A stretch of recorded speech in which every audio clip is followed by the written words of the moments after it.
Light year आपको wording से लग रहा होगा कि जैसे ये कुछ साल है, but no, it is the distance, it is the distance. ठीक है, distance travelled by light in 1 year. एक लाइट जो है वो एक साल में जितना डिस्टेंस ट्रेवल करती है उसको हम लाइट ईयर कहते हैं। Okay, then is the astronomy. Astronomy क्या है? It is the branch of science which investigates all the matter and energy in the universe. जितनी चीजें यूनिवर्स में एग्जिस्ट करती हैं उनमें जो मेटेरियलिस्टिक चीजें हैं और एनर्जी वाइज चीजें हैं उनको इन्वेस्टिगेट करती है एस्ट्रोनॉमी। ठीक है, और जो बंदा इसको डिस्कस कर रहा होता है, इसको सर्च कर रहा होता है, मैटर को, एनर्जी को, हम उसको एस्ट्रोनॉमर कहते हैं। ठीक है, कॉस्मोलॉजी क्या है? कॉस्मोलॉजी बेसिकली यूनिवर्स के स्ट्रक्चर, ओरिजिन और एवोल्यूशन, यूनिवर्स किस तरह इवॉल्व हुई, यूनिवर्स का आगाज किस तरह हुआ, इसका स्ट्रक्चर क्या है। ठीक है, इसका स्ट्रक्चर क्या है, इसकी इब्तिदा कहां से हुई, इसकी एवोल्यूशन, इसको इर्तिका कहते हैं, कि इतनी सेपरेट कैसे हुई। जो बंदा इसको स्टडी करता है और जो चीज इसको स्टडी कर रही है उसको हम कॉस्मोलॉजी कहते हैं। बेसिकली ये एस्ट्रोनॉमी की एक ब्रांच है। ठीक है, क्वेश्चन आया है कि लाइट ईयर जो है, लाइट का क्या मतलब है?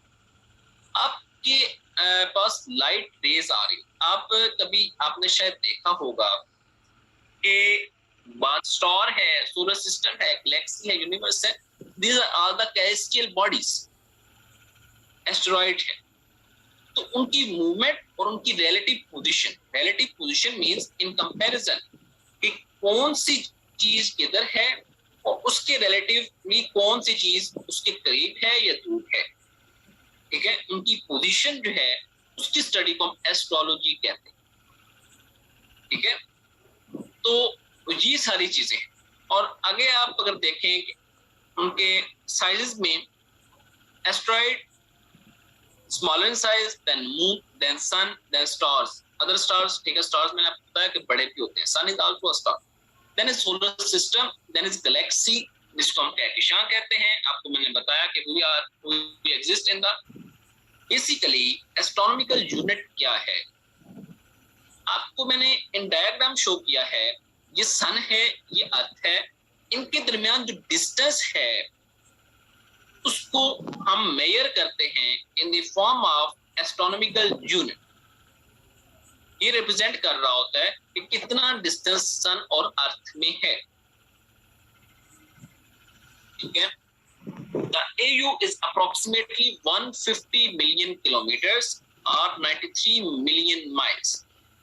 एस्ट्रोनॉमिकल यूनिट जो है उसकी एक अंदाजा लगाया गया, किसी ने मेजर नहीं किया, बट एक अंदाजे के मुताबिक 150 मिलियन किलोमीटर जो है डिस्टेंस है between sun and the earth. ठीक है, और माइल्स में अगर देखें 93 million mile.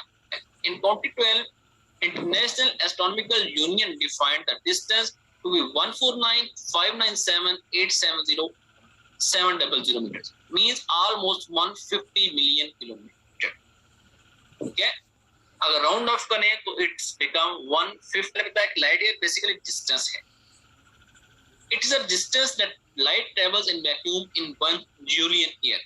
Julian year means 365 days. एक होता है लीप ईयर, एक होता है जूलियन ईयर। ठीक है, आपको ये भी पता होना चाहिए। लेकिन 365 डेज हम उस बेस में नहीं पढ़ेंगे, मैं वो चीजें हम बाद में डिस्कस करते रहेंगे कि लाइट कितना डिस्टेंस ट्रेवल कर रही होती है वैक्यूम में।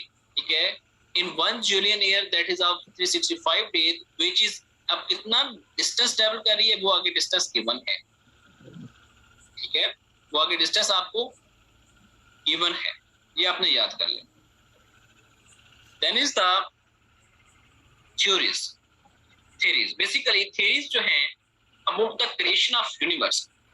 यूनिवर्स की कायनात की तख्लीक किस तरह हुई, मतलब एंटायर यूनिवर्स जो है वो एक बबल के अंदर थी. It was hotter and denser and named as singularity.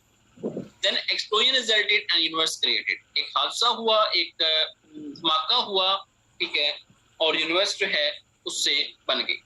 Big galaxies बनी. The universe grew from smaller than a single atom to bigger than galaxy. आपने वो याद रखा. Its name come from the Greek root chroma, जिसका मतलब होता है colour. Chromosphere का मतलब होता है कलर के रिलेटिंग कोई चीज.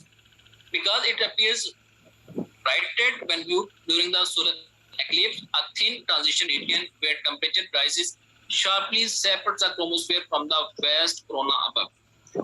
बेसिकली जो अपर मोस्ट लेयर है, हमने कोर से स्टार्ट किया था, रेडिएटिव पढ़ा, कन्वेक्टिव